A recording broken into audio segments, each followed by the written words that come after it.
Last year, I got a $15,000 raise. I was ecstatic. 6 months later, I checked my bank account and had less money than before the raise.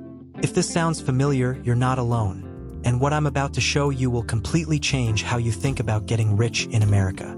You know that feeling when you finally get that raise you've been working toward? The validation, the excitement, the mental shopping list of everything you'll finally be able to afford? Yeah, I've been there. And here's the uncomfortable truth nobody wants to admit. That raise is probably making you poorer, not richer. I know that sounds insane. More money equals less wealth? But stick with me because understanding this concept is the difference between working until you're 70 and retiring early with financial freedom. Let me tell you about my friend Sarah. Sarah's a marketing manager who's crushed it at her company. In the last 5 years, she's gone from making $65,000 to $95,000. That's a 46% increase. She should be thriving, right? Instead, she told me last month that she feels more broke than ever. She's not stupid. She's not reckless. She's just trapped in the salary illusion that keeps millions of Americans on the hamster wheel forever. Here's what's really happening with your raises and why the math is rigged against you from the start. First, let's talk about the brutal reality of taxes.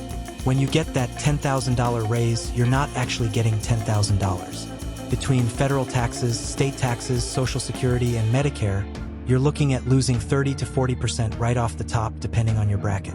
That $10,000 raise, you're taking home maybe $6,500. Already, we're not working with the number you celebrated. But here's where it gets worse, way worse. That raise likely bumped you into a higher tax bracket for at least part of your income.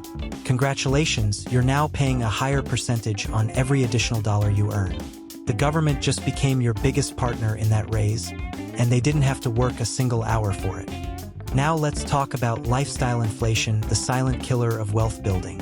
Here's what happens psychologically when you get a raise. Your brain immediately recalibrates what you deserve. You've been eyeing that nicer apartment? Now you can afford the extra $400 a month. You've been driving that 8-year-old Honda? Maybe it's time for something newer. Those weekend takeout meals?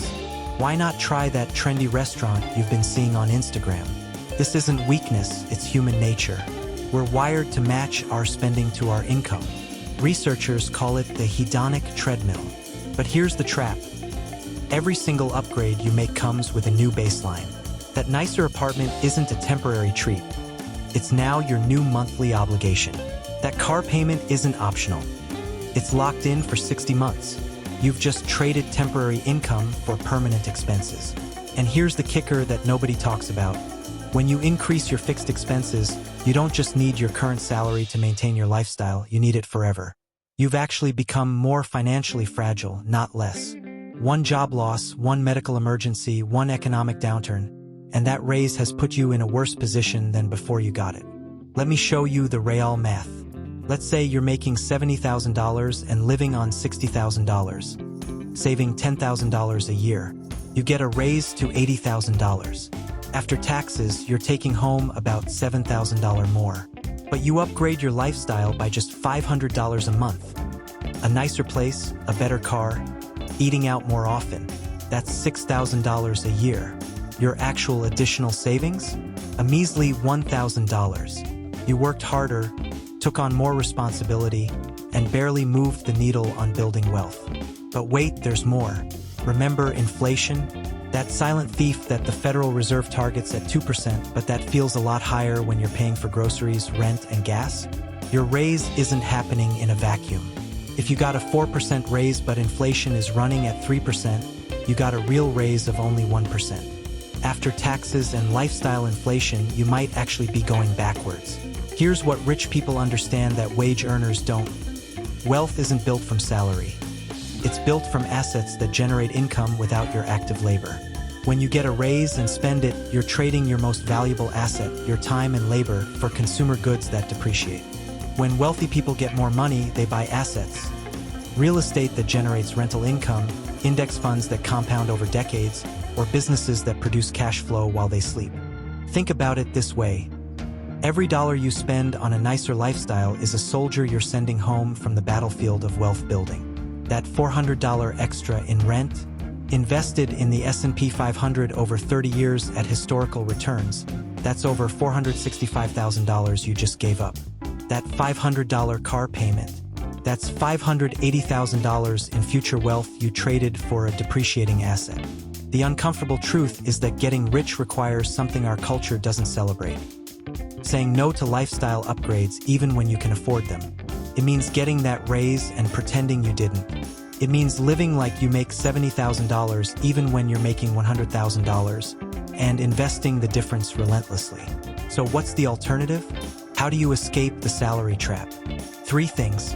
First, when you get a raise, immediately automate the entire after-tax increase into investments before you ever see it in your checking account.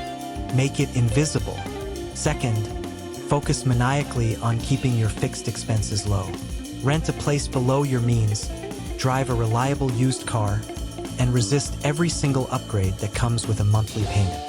Third, and most importantly, start building income streams that aren't tied to your hours. That could be dividend-paying investments, rental properties, or a side business, anything that pays you when you're not working. Your salary is a tool, not the destination. Raises are opportunities to buy your freedom faster, not to upgrade your prison cell. The choice is yours, but now you know why that raise didn't make you rich, and what to do about the next one.